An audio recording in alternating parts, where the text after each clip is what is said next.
Good evening and welcome back to Sports Talk ATL. I am Chase Earl, joined by Alex Lord. We got some really interesting comments from Alex Anthopoulos on 680 The Fan. There's two parts that we want to talk about. Which one do you want to do?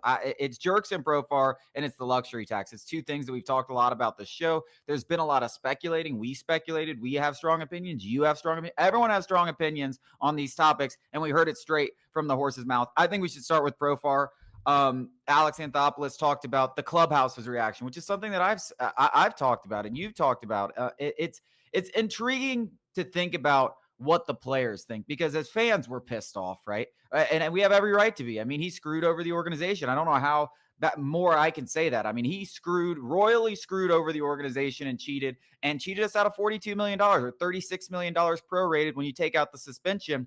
And we should be upset about it. I mean, it is ridiculous. There's a very good chance like they just wasted $36 million. Everyone should be upset with that. But the players, there's a fraternity of players, right? And cheating's a big no-no, because every single one of those players has the opportunity to cheat and better their lives and better their families. And they don't do it out of respect for the game, just not cheating, not being a total piece of crap.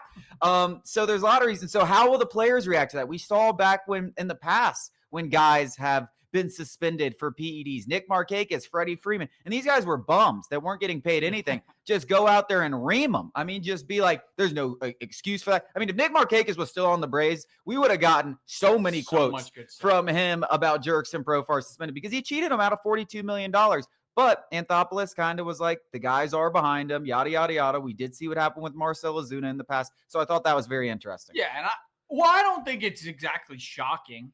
I mean, this Braves team is a tight-knitted group. It's always been that way. There isn't the Nick Markakis kind of a personality where there is somebody willing to kind of go into the public and maybe, trash somebody deservedly or not. So I don't know how surprising these comments really are. Before we even heard this interview from Alex Anthopoulos, I said, Marcell Ozuna is the perfect case to what really is going to happen with Profar, in my opinion. Obviously, they are not, similar in the fact that one cheated, one DV. Like, I'm not trying to minimize either one in any way. I'm just saying that there were similar struggles personally. And you saw how the Braves handled Marcell Ozuna, because not only, and we haven't even seen Profar, return, and he could have those same on the field struggles that Ozuna had. He had off the field struggles and on the field struggles. I mean, the guy was batting like 081 or 091 for the month of May. I mean, it was every single time he was up to plate at Truist, the Boo Birds were out in full force. And every single time it came up, somebody went to bat for him, whether it was Brian Snicker, Alex Anthopoulos, whoever was speaking on behalf of the organization was saying, we like, this guy's a good clubhouse guy. He's working really damn hard, yada, yada, yada. And guess what? It paid off for the Atlanta Braves, because there has not been a better hitter for this team than Marcell Ozuna over the last 2 years. Now, I'm not saying that's going to happen with Profar, because there's reason to believe that 1 year is, because of steroids. But I think that from the Braves' point of view, there really is no upside to going and dragging Profar through the mud, because he's getting paid this money one way or another. There is a possibility we need him in the second half of the season to make the playoffs. And I know Braves fans don't want to hear that. I would love to literally not play him this entire year. But the fact of the matter is, the playoffs are more important than spiting Jurickson Profar. I want to make the playoffs over anything. I don't care what it costs. So getting to the playoffs is first and foremost at the top of the list.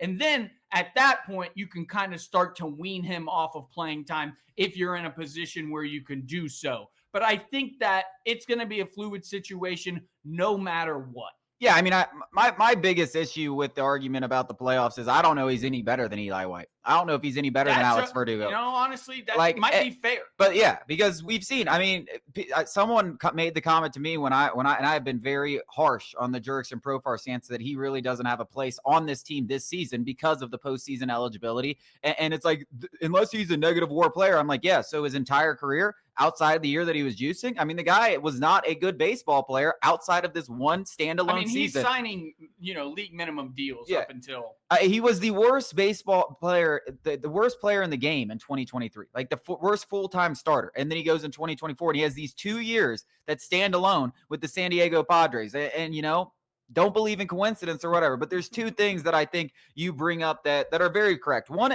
it pays to be liked. Like, it doesn't matter what industry that you're in. It doesn't matter if you're in media, sports, finance, whatever. Being liked is oftentimes more important than being smart. And being good at your job. Yeah, 100%. like if you are liked, like Marcell Ozuna was loved by his teammates. Jurickson Profar is Curacao born, very ties to Ozzy Albies. Like, there's already a relationship there.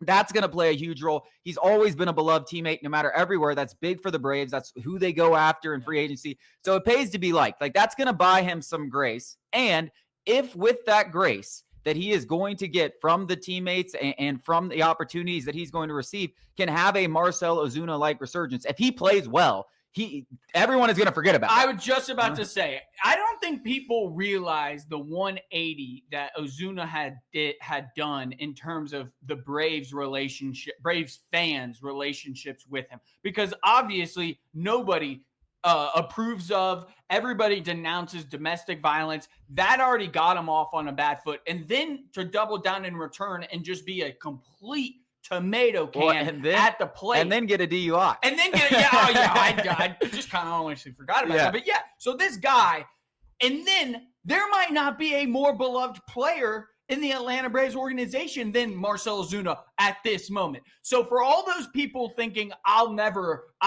forgive Jurickson Profar, you might never forgive him, but I promise if he comes back and plays like an all-star, you'll be able to overlook the steroids a little bit. Oh, yeah. I mean, I'm going to be as harsh as possible on him until he plays well. Like, I'm not going to give him an ounce of grace because I'm not in that locker room. I don't have to. And I think most of the fan base should feel like me, like, prove it. Like, you're going to get these opportunities. I think that's fair. And I think that if you asked him, he would probably say something similar, that he is like, I've got to make it up to the fan base. I got to earn their trust back. I got to go out there, play well, and play legally. Yeah, but as much as he has to earn the fan base, like, he has to earn playing time on this team. Yeah. Like, because you can't just look at this situation and just assume Jurickson Profar is all of a sudden a good player and who he was last year is who he was. Like, he's got to prove that he can still play at that level, or the Eli Whites and the Alex Verdugos, or at this offseason, they may just cut ties altogether. Like, if he goes out there and sucks, like, I don't really see a point in dragging this thing along and being like, yeah, maybe he can be and doing a whole Jared Kelenic thing.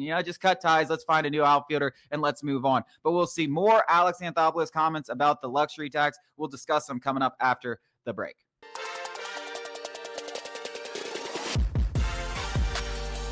There are few better feelings in the world than vindication. There really are. I have come up on this show and spouted that that the reason that the Braves did not spend was not because of Liberty Media, even though that is the popular thing. It's the fan fiction out there. Braves don't spend and Braves are cheap, even though they've been a top 7 payroll in each of the last 2 seasons. And just because they're avoiding the luxury tax, Liberty Media, sell the team, all this stuff. Alex Anthopoulos can do no wrong. Listen, the Braves don't currently, as we sit here today, don't look to be in a terrible position. We talked about them going nuclear. So maybe Alex Anthopoulos not spending on some of these guys we look back on and we're like, that was a damn good decision. I think it's still too early to completely blame anybody because there might not be anybody to blame. The Braves could be in a really good spot here in the next couple of months. But if things do go south, if you are looking for someone to blame, do not blame ownership, because Alex Anthopoulos himself has come out and confirmed a report we heard from Ken Rosenthal. Pretty good insider. The best, I would say. If not 1A, 1B, whatever it is, with him and Jeff Passan. Came out and said the Braves have money to spend. They can make mid-season acquisitions. And then we get it from Alex Anthopoulos. And not only did he just say yes, he gave examples. Like, he came with receipts that we were targeting this guy. He wasn't giving actual names. We were targeting him. It would have put us well over the luxury tax. It ended up not coming to fruition because of the length of the deal. Could that have been Max Fried? Who knows? Very well could have been. But the point of the fact of the matter is Alex Anthopoulos has never been a big free agent spender. He just hasn't. We talked about Marcell Ozuna. He is still the biggest contract he signed. $65 million over 4 years. That's chump change. In today's market, that gets you nothing. That gets you a reliever. Like, he doesn't go out there and spend because it's hard to find value. It's very, very difficult. He did it with Ronaldo Lopez up until the injury and stuff like that. But those are his kind of moves. He's not out there paying top dollar to these free agents. And when Luis Severino and Frankie Montas are getting $50 million, you kind of sit on the back burner and say, you know what? We got a lot of uncertainties. Let's see where we are with Strider and Acuna, and then we'll reevaluate from there. That makes a lot of sense. That's what happened, guys. He's telling you, Ken Rosenthal's telling you, it makes sense. Just sitting here bound on the door blaming Liberty Media, it's wrong. It's just not right. Yeah, I think you should definitely go read the article, sportstalkatl.com, so you can read his quotes in full. And if that's not good enough for you, go to 680 The Fan's website and listen to the interview. Listen to him tell you that he does have money to spend, and then the reasons for why he hasn't spent money and projecting towards possibly spending money, because we've talked about this ad nauseum. I got people on Facebook, on Twitter, on TikTok. We're all Sports Talk ATL, and all three of those telling me they still don't believe him. Talk is cheap. And to a certain point, sure, I'll acknowledge the possibility, even if it is incredibly, incredibly unlikely that Alex Anthopoulos is just carrying his boss's water, taking the brunt of this blame. I don't believe that, but I'll acknowledge the faintest possibility of that. But I think that there's a big confusion. There's a big misconception behind being cheap and just seeking value. The Pirates, they're cheap. The Braves are not cheap. The Braves just find value. They do not have the kind of pockets like the Dodgers and the Mets and even the Yankees, who can go spend frivolously and it not matter. It matters to the Atlanta Braves, but we are not the poorest team, and we spend money. Payroll did go down, and Alex Anthopoulos even acknowledged that is a bad look in terms of how it seems maybe I am cash strapped. He refuted that the only reason payroll didn't go up is because they didn't find the right deal. He alluded to a blockbuster kind of a deal that, in his words, would have blown past the luxury tax, and it just didn't come to fruition, like you said, because there was a disagreement on the years. Sound familiar? Freddie Freeman and those negotiations went south because of the length of the contract. Maybe something similar with Max Fried, or maybe Willie Adames, or maybe, Nathan Eovaldi. Those were guys that we were linked to, and all of them got pretty big deals considering what was reported in terms of length. Tanner Scott. So there were so many different instances where it is a possibility. Now, let's defend Alex Anthopoulos for a second, and then I will go on the attack, because the rotation looks like it could be one of the best in baseball. When Spencer Strider returns, when Ronald Acuna returns, the lineup will be 8 deep. At worst, 7 deep, because you got the platoon in left field, which is pretty damn good. And then you've got the 0 at shortstop and Nick Allen. That's still pretty damn good. Now, there is no excuse for Alex Anthopoulos not spending money and addressing the bullpen. That is one area that no matter what happens, you cannot make an excuse for, because you'll watch Joe Jimenez go under the knife in October. AJ Minter left in January, I think, signs with the Mets, and you did nothing to replace those high leverage relievers, even one of them. And we know about the Jeff Hoffman deal that fell through and the Tanner Scott pursuit that ended up empty-handed. We know all those things, but it still doesn't matter. You still got to go out there and get somebody more than a minor league contract. I mean, that is for sure warranted of criticism. Yeah, no, I mean but the notion that he is hogtied is just blatantly false. And it's not. And what's sickening is it's not just fans. It's big time personalities in the Braves business in terms of media who are peddling this falsehood. I mean, it's nonsense. I don't. It just comes from payroll's down. Saying it. Anthopoulos is saying it. How many more people what has to happen is we're gonna have to go over the luxury tax, and then only will we have complete vindication. Yeah, I agree. No, because people aren't gonna believe it until it happens. But it will happen. I guarantee it'll happen. It could happen at this year's trade deadline. Like, it could happen very, very quickly. Like, it will happen again. He literally was like, I would love to go over the luxury tax at the trade deadline for the right player. He said that. Word for word said he would love for a deal to come to fruition where he would go over the luxury tax if it was for the right player. And then he cited in instances last year, just kind of trying to ease Braves fans' minds that, yeah, we did have discussions of star players, and we were in on the Dylan Ceases, but they wanted, guess what? Drake Baldwin, AJ Smith-Shawver, Alex Anthopoulos, maybe the best in the business in terms of who to hold on to and who to let go.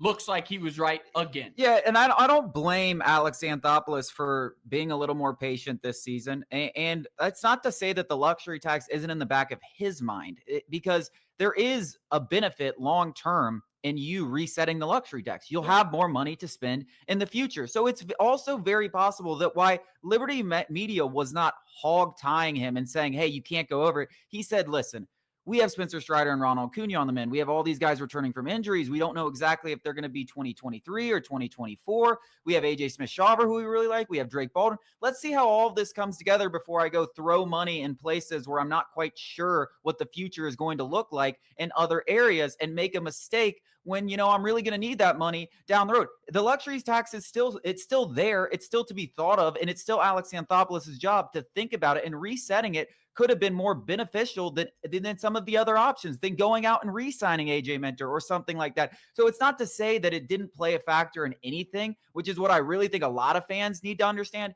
Alex Anthopoulos could be thinking about the luxury tax, but it's not Liberty Media that's sitting here saying, nope, we're done. $217 million, that's exactly the number. You cannot go over it. If you do it, you're done. It is not a hard cap. He does not have a hard cap. It's a cash cap, meaning he has a certain amount of cash that he can spend, which is what Ken Rosenthal suggested or reported, really, which is over that luxury tax. And I think he even said it, that it's a balancing act.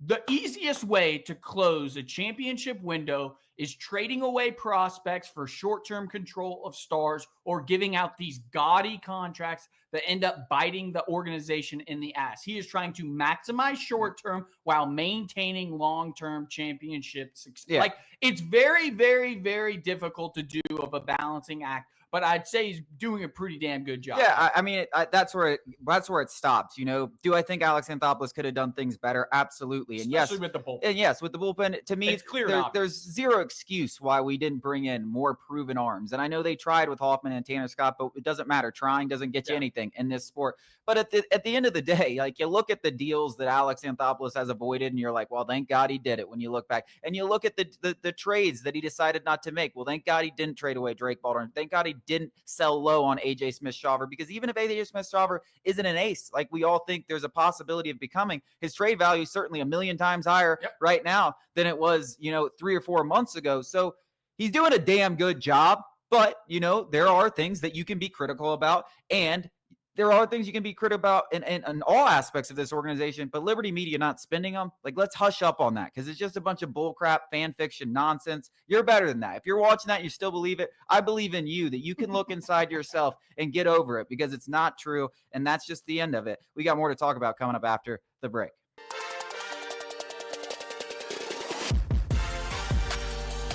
Another intriguing topic recently capturing the baseball world. Paul Skenes. Are the Pirates going to trade him just a year after? And if they are going to trade him, what would it take? I saw 680 the fans say Drake Baldwin and AJ Smith-Shawver. Before you even said that, some of them, I don't know their names. Some of them were literally like, no, I'm not doing that. I don't want to insult people because I'm trying to be better about that, but you're a moron. And if you're sitting there to yourself, you're not going to get rid of Drake Baldwin and AJ Smith-Shawver, who we both love, who we both cannot talk high enough, who honestly, two of guys in Atlanta media have been talking about maybe more than anybody. Yeah, I'll pack their bags for them. Paul Skenes is a generational talent. Yeah, I mean, he's a unicorn. You just don't see guys that throw at 102 mile per hour with movement and also 94 mile per hour splinkers. Oh, and by the way, he's adding to his repertoire every year. And oh, by the way, he's just starting to learn how to pitch. I mean, he wasn't even really, and he cost $750,000. He wasn't even a full-time pitcher until he came to LSU his last. I mean, he's so early in his development, and the arm is just so special. And obviously, you worry about injuries, but that's the case with every single pitcher. And if Paul Skenes stays healthy, he's going to walk into the Hall of Fame, and there's no doubt about it. And 30 games of Drake Baldwin and AJ Smith-Shawver didn't all of a sudden make them more popular than the former number one overall prospect in all of baseball, a top 3 finisher in the NL Cy Young race, and the favorite to win the NL Cy Young this year. Like, it just didn't happen. I love those guys, but you're right. Pack the bags. Like, if that was all that it took, pack the bags. Give me Paul Skenes. Imagine Paul Skenes, Chris Sale, Spencer Strider, and Spencer Schwallenbach as your rotation. That's not even close. Yeah, it's not close. And Truthfully, I don't know if the Braves even have a package that they could offer the Pirates this early, because he's not even arbitration eligible for another 2 more years. He's making $850K. The surplus value you're getting with this guy, just like we would get with Drake Baldwin, AJ Smith-Shawver, if they keep performing at this level, is so ridiculous that it's impossible to put a value on. But and the Pirates aren't desperate enough to do it. Like, they have so much control. He's not a free agent until 2030.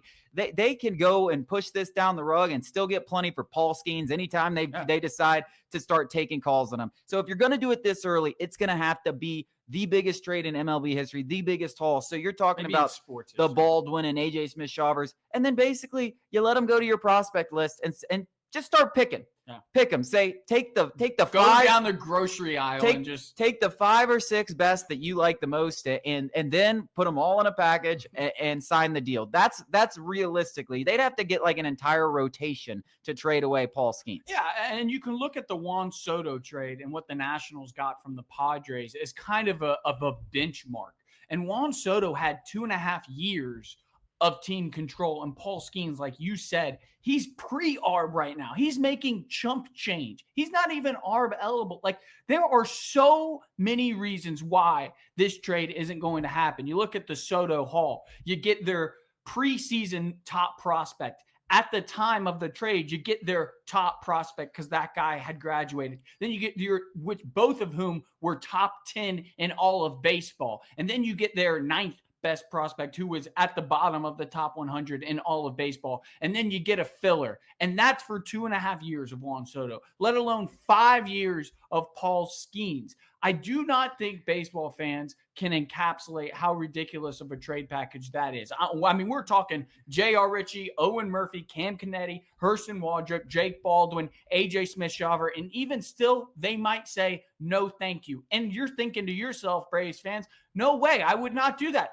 I wouldn't do that either. That's the whole point of this discussion, is that a Paul Skenes trade is so ridiculous that it wouldn't make sense for one of the other, whether it's the Pirates or the team that's trading for him. Yeah, it doesn't make sense for a team that it could make sense for the Pirates if you give them some ridiculous haul, but it would never make sense for the acquiring team. I mean, you mentioned the ranking of those prospects that went over in the Juan Soto deal. Well, Mackenzie Gore is on his way to potentially his first All-Star game. Same with C.J. Abrams, and James Wood is going to be the best offensive player, one of the top 5 offensive players in baseball in the next. He might be as good as Juan Soto in a few years. I mean, think about what the Yankees gave up for like half of a season of Juan Soto. I mean, Michael King's going to be going to get a load of a deal this offseason. Like, I don't think people understand. They go, somebody actually commented on my TikTok. Go check it out, SportsTalkATL on all social media platforms. I'd rather trade Jared Kelenic, Orlando Arcia. Yeah, buddy, I'd rather trade a piece of crap for a diamond ring as well. Me too. I wish I could. I wish I could do some, Jedi mind trick to the Pirates and go, you will trade us Paul Skenes. Yeah. It's like, buddy, me too. Yeah, it's just, I do believe Paul Skenes will eventually be traded, because I just don't think the Pirates are going to put a good enough team around him.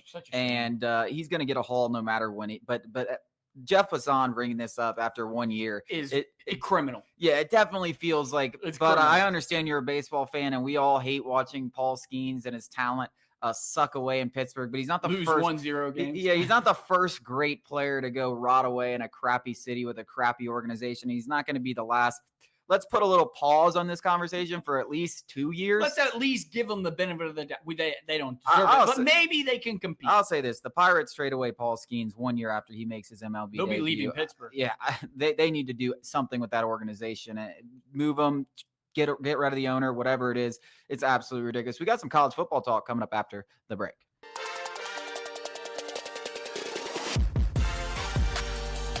College football is around the corner. No, it's not around the corner, unfortunately. It's like 95 days, 94 days. Do the countdown, man. We do need to get something up here, like how many days to just pull the sheet, 94, 93. But we did get FanDuel's most recent college football win totals for next season, and there are 3 teams at the top. We got the Georgia Bulldogs, Texas Longhorns, and Alabama Crimson Tide, all at 9.5, which is pretty surprising. Like, you can go 10-2 and these will win. I think that's shocking, frankly. I mean, I think it's much more likely that all 3 of these teams get 10 wins Vegas, than 9. Vegas loves you. Vegas loves you. They're like, oh, you think so? Take it. Take it. Take it. I do. I just think that it's much more likely that these teams all three of them get to 10 wins. And I mean, Texas going undefeated is not unlikely. I mean, their toughest games they have are Georgia, A&M, and they do have Ohio State this year. They opened the season at Ohio State. I did forget about that. Okay. Yeah. And you get Georgia on the road. Like all right. It makes a little bit but of the sense. rest of the I mean, they could lose those 2 games and still hit the over. Yeah. And they will be favored in every single other one of their games. Yeah. And so they won't be huge underdogs in those other. They might be favorites. I mean, depending on what happens, they could walk into Athens a favorite. Absolutely. And that Ohio State game, if they're not a favorite, it's going to be close. Yeah, it's going to be 2-3 points. Yeah. It'll be 2 or 3 points. Yeah. It's hard for me to see that no SEC team will win 10 games. I mean, someone has to, right? Yeah. To me, who do you think is most likely out of those 3? It's got to be. I think Bama. I know some Georgia fans aren't going to like. I think Bama is going to be very, very, very good. The only thing you have to worry about Bama this year, and it's not something you can just gloss over, I will admit that, is the quarterback position. They have first-round talent on the defensive line at the linebacker position. Both safeties, both cornerbacks, and a stud Ryan Williams at wide receiver. Their offensive line is good. Like, I think that Kalen DeBoer is going to, was flying under the radar, so to speak, because in terms of like who they project to win the SEC, because Georgia's Georgia, they're still top dog. Texas, they've got Arch Manning, and they obviously went to the SEC championship last year. And Bama disappointed last year, no doubt about it. But now I think that Kalen DeBoer is going to be a force to be reckoned with, because I said it when he got hired that he beat Steve Sarkisian with lesser talent. He beat Dan Lanning with lesser talent. I think he's a damn good coach, and he was just getting settled in. I mean, hell, he was recruiting his own guys as much as he was recruiting externally his first year. Yeah. I mean, I was high when Caleb DeBoer got hired. I mean, I liked the hire. I was disappointed with how the season went. I thought Alabama was going to be a college football playoff team. The way that they lost and the teams that they lost, though, it was very discouraging, because, like, at moments you saw, I mean, against LSU, against Georgia, you were like, okay, that team's a national title contender. That's what we expected. This is the same Alabama. And then you go watch him play Vandy, and you go watch him play Oklahoma, and you go watch him play Michigan in their bowl game. And it's like, what the hell is this? Yeah. What the hell is this? So they're such an enigma for me, because I feel like it could go either way. I think the least likely to go over is Georgia. And the only reason I'm saying that, I actually do think that, like, I think all 3 of these teams are going to be wildly close in the SEC. I really do. I think all 3 of them are going to go over. But the only reason Georgia is, in my mind, the most likely, they have an absolutely brutal schedule. And though they get some of those tough games we saw last year at home, that doesn't take away from the fact that there could be some, and I don't know the schedule off the top of my head, but I guarantee you over the course of a month, they're going to be playing Texas, Bama, Ole Miss, Tennessee. Like, that is a crazy stretch for any team. It's going to be hard. Yeah, that schedule they had last year, when you look back on it, was just so absurdly stupid. And I mean, people are like down. In my mind, I still think Ole Miss was the best team in college football last year. And I will take it to my grave that Ole Miss team, had they gotten into the playoffs, they could have won a national championship. Yeah, absolutely. They had to play them on the road. They have to obviously play Florida neutral site, Texas on the road, Bama on the road. But I'll tell you what, if I'm a Georgia fan, I'm looking at that schedule this year, and I'm just from a fan perspective. Licking your lips. And Athens. I mean, the Georgia fans have always been, kind of complaining, like, despite their success. Rightfully so. They sucked. They haven't had these primetime games. They haven't had these night games. All their games are during the day. I'll tell you what, it won't be this year. Nope. They won't be this year. You will get all the night games, enough for all of the last 5 years in Athens, and that place is one of the most underrated atmospheres 100%. In all of college football, especially since Kirby Smart's taken over. It's going to be insane in Athens this year. We got some more college football talk coming up after the break.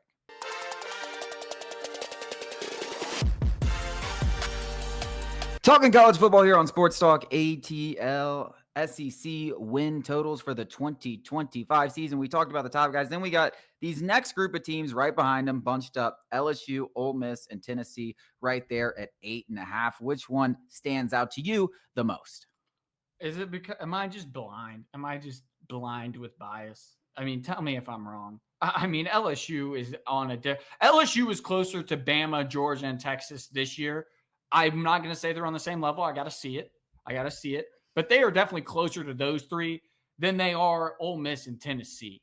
And I know what happened last year in the LSU Ole Miss game. I know that it was down to the wire. And how can I say that we're not even close?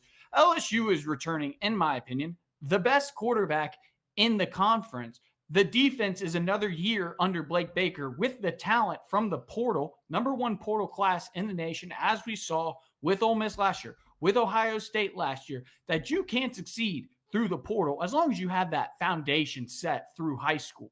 LSU is in a prime position to have one of those lightning in a bottle years, depending on how the offensive line and Garrett Nussmeier take shape. Yeah. Lightning in a bottle. I mean, I know. Are we blind with bias? No, like we are going to be those people. Tennessee sucks. That are LSU fans that are just sitting up here and telling you that LSU is going to be really good this year. But I feel it. I feel the national championship. The only thing, I don't know who Ole Miss I can and Tennessee taste the trophy. I don't know who they open with this season. And of course, LSU, for whatever effing reason, cannot just schedule Southeastern Louisiana to open up. We have got to play FSU, Clemson, Ohio State, Michigan, US. We got to play a big time program. So we're traveling to Clemson. That's going to be a hard place to play. The fake Death Valley, still hard place to play. I mean, that's the only way I really see. And I don't think we got an awful schedule, an awful draw from, in terms of the SEC. We do have to go on the road to Bama, which does suck. But and for the most part, we have a decently favorable schedule. We have to go to Oxford again this year. So I just still, which is just the easiest place to play in the SEC. It's a joke. You can hear a pin drop in Vaught Hemingway, but I don't know. I just don't see it. And Ole Miss is going to be competitive because Lane Kiffin is one of the best coaches in the country, but Josh Heupel is overrated. They just lost Nico. I agree that maybe the money wasn't worth it, but he was still a better quarterback than whatever they have. Yeah, I mean, here's the only thing that I think you can detract LSU for. Still, obviously, until I see the defense drastically improve, I'm not going to sit up here and say they're going to have a top defense like we're used to seeing back in the Les Miles days and stuff like that. It hasn't been that case for a long time, and I do believe in what they're doing, especially with the transfer portal and Baker and being in his second season. There are the makings for, you're right, to take that next jump and be one of the top defenses in the SEC and get back to that LSU brand of football that we're used to seeing. But you do need to see it before you go out there and just proclaim then it's going to happen. The other question, I believe, it's really the two, and this is the thing. This is where you can see the problems, right? Obviously, defense, so important. You need to have a good defense to have success. And then to have a good offense, you need to have a good offensive line. And you lost Emory Jones. You lost Will Campbell. The interior of your offensive line was awful last year, and they couldn't run the ball. So those are two big questions that need to be answered. Now, which is always funny because you hear people talk about the concerns with Georgia, and I'm talking on three people. I'm talking the biggest names, Pate, and they're going, we got real concerns about Georgia. The offensive line, they can't run the ball. Well, they have a track record of those things. LSU, we've got real concerns in those areas. Everyone is very high on LSU. And it's because of Nuss. And it's because of Nuss, and it's because of the weapons, and it's because the Blake Baker and the defensive transfer portals. But I'll tell you what will sink that ship faster than anyone. You can't run the ball, and you can't protect the quarterback. Because Nuss ain't got the. He ain't Jaden Daniels. Yeah, well, yeah, he ain't Jaden Daniels, and he also ain't the type of quarterback that's going to just stick it in his pocket and take a sack. He's going to throw it to the other team. Yes, so you cannot sit here and have a terrible offensive line in this conference and win a ton of games. You are going. So that's the biggest question for me. I do think the defense is going to be significantly better, but how do they replace those two drafted tackles, right tackle and left tackle? Clemson's got some first-round picks on their defensive line. So we'll find out really quick. And the SEC schedule, even if you think it's not the hardest. It's just not as hard as Florida's. It's not Georgia's or Florida's, but it's still damn hard. Yeah, it's still damn hard. And you can't protect the quarterback in the SEC.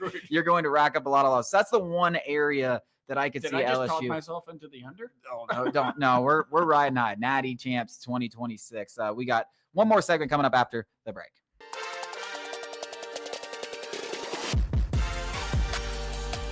We're talking college football win totals here on Sports Talk ATL.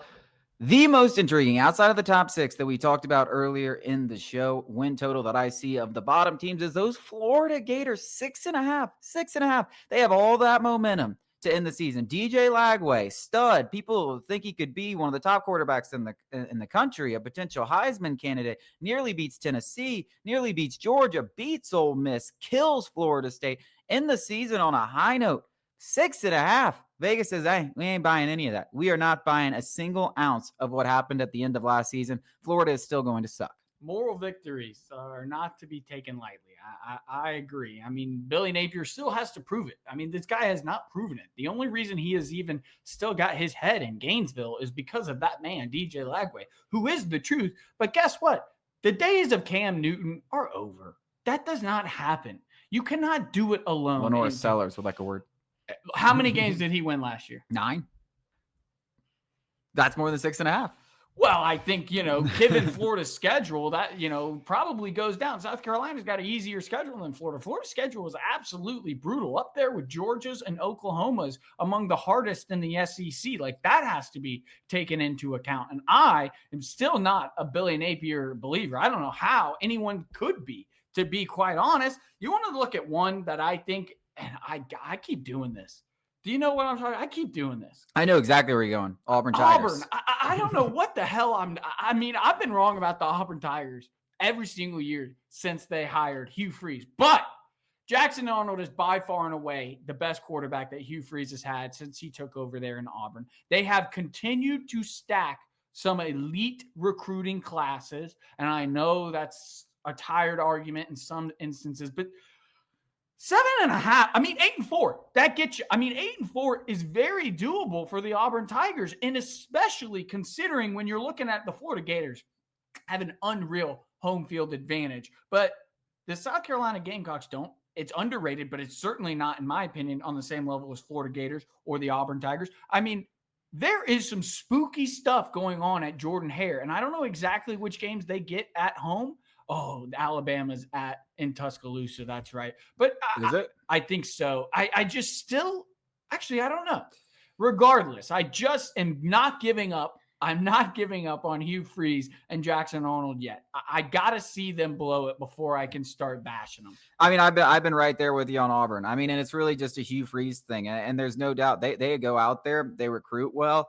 And then they go out in the field and they look like crap more often than not. Now, you can put that all on Peyton Thorne and think that Jackson Arnold, listen, it definitely could be. It definitely could be all on Peyton Thorne. He definitely made a ton of mistakes last season where you're just like, right in the fourth quarter, what the hell is going on? Back-breaking comical moments where, like, our buddy Larson Griffin, we do the lock show during the college football season, and he's like, he's going to have a back-breaking moment. I don't remember what week, and he did. Every single week, Auburn was like a upset pick 'em every single week, and he would just be like, "Yeah, I'm picking the other team because guess what? Peyton Thorne was right. Peyton Thorne is going to screw this game. It's going to be close at the end, and Peyton Thorne's going to do the worst possible thing that you've ever seen." And I just think specifically to that Oklahoma game where we had that fourth quarter, he threw that pick 6, and it was just like, oh my God, Auburn, you had this game in the bag, and then you go and blow it. I'm with you on Auburn. I still believe in Hugh Freeze. I think 8 wins is very doable. I saw him in an interview recently say, "Hey, we got to make a bowl game," but what the hell? What have you done with Hugh Freeze? What are we talking about bowl games for in the year 2025? Like, we need to be making the college football playoff. Like, you're at the Auburn University, and this ain't Ole Miss. Like, you got a standard to go out there and at least compete for college football playoff spots and hopefully win a national championship. Bowl games, not a single person. And I don't like anybody in Auburn. If you're from Auburn, I don't like you. But fun town. I'm joking. It's a pretty town. But I think you can all agree you don't give a crap about no damn bowl game. Like, give me a break. It probably tastes like vinegar hearing that. Another one, Oklahoma 6.5. John Matier, or Matier, whatever his name is, from Washington State is the truth. People are going to find out about that guy, and hopefully Oklahoma and that coaching staff get their head out of their butt and kind of put some semblance of an offense together, because they did Jackson Arnold no favors, even if he didn't deserve it in some aspects with the immaturity issues. But even still, you got to like Oklahoma because their defense is much improved. They've got the quarterback. We see time and time again how a transfer quarterback can absolutely change the entire landscape of college football. And I'm not saying John Matier could do that. I'm just saying, watch out. 6.5 wins. I predicted that Venables and Napier be fired by this point. Should have happened already. But you just keep plotting them out there, and you keep getting win totals. Eli Drinkowitz in Missouri 7.5. That feels like everybody's going to be like under, and they don't have the recruiting class to boast. They'll have the most boring team ever. And they'll win 8 games. The games will be atrocious. They'll get blown out by the teams that they're not supposed to beat, but they'll take care of the Kentuckys and the Arkansas, and they'll go over. And, they might have one upset win at home, and all of a sudden, boom, they won 8 games. They won 9 games. Drinkwitz is underrated coach for what he's done there at Missouri. He's just such a dork. He is definitely on the dorky side. But that wraps up our show for this evening. Thank you guys so much for joining us. We'll be back with you tomorrow.